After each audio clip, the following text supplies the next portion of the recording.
wrestling fans? My name is Brian Crazy. You are watching the F and brand of wrestling and entertainment here on YouTube.com. Thanks for tuning in once again. I am back with my Friday Night Smackdown review for June 29th, 2012. It was a good night on SmackDown. We start off the show with Divas action. We see the current Divas champion, Layla, go one-on-one against AJ. Daniel Bryan comes out. He ends up causing the distraction, allowing Layla to pick up the win.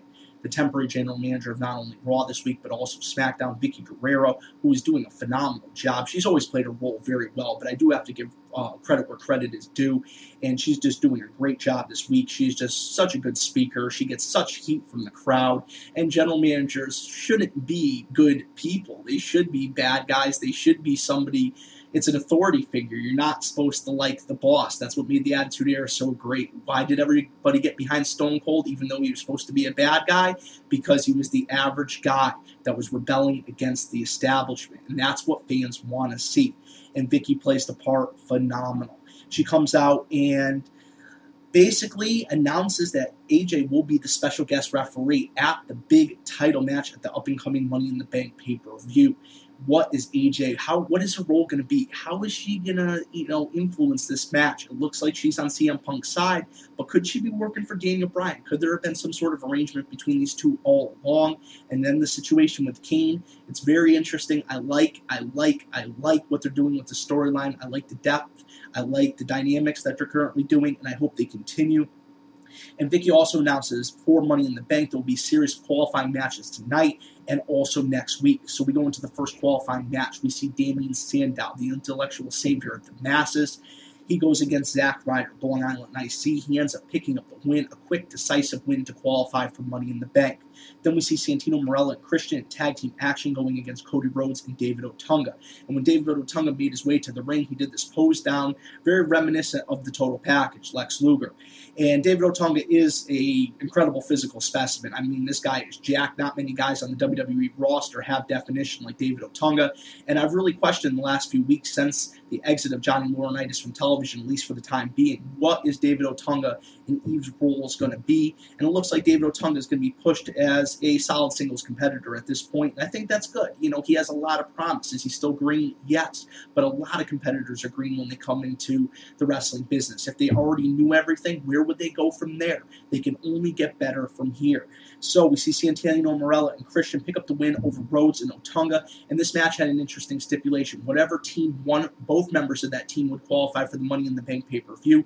And that's one of the questions I have to ask. Damien Sandow, good pick. Christian, solid pick. Santino Marella, don't get me wrong, he has really rebounded. I mean, he was made into the pure comic relief of the WWE, and he became a very serious competitor again.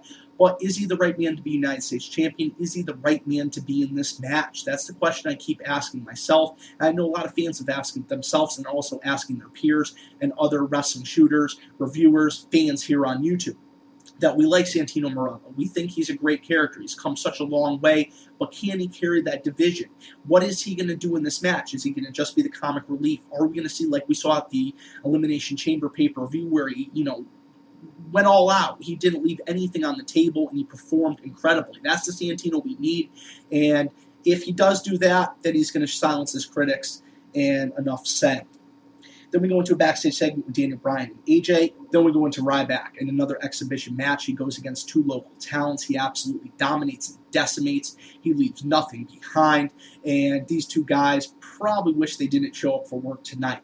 Now, Ryback, he's an incredible competitor. I can see him doing big things in the WWE. And Vince McMahon even said that he could be the second biggest babyface in the company. But have the time for the exhibitions ended, or would it be unwise to have him start going against the WWE established roster? I mean, he would run through so many of them so quick. What would be left? Where would he be at? It would almost be like the Goldberg situation. Once he beat everybody, what was left? I want to know your guys' thoughts on that. Then we see Teddy Long. He announces that Layla and Kali will face Oksana and Antonio Cesaro on next week's live Super Smackdown Great American Bash special, where Teddy Long will be the guest general manager of not only Raw, but also Friday Night Smackdown for next week. And then we go into the final Money in the Bank qualifying match for the night. We see Tensai pick up the win over Justin Gabriel, and Tensai is going on to the Money in the Bank ladder match for the World Heavyweight title contract.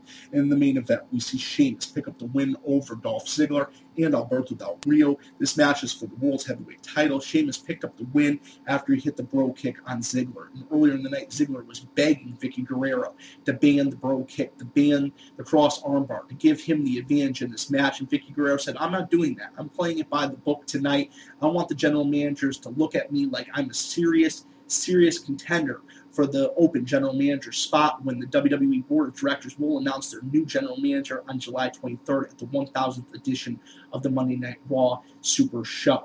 Guys, I want to know your thoughts. I want to know your feedback. I want you to drop it below. Please like, comment, favorite, pass this video along, and subscribe if you already have not.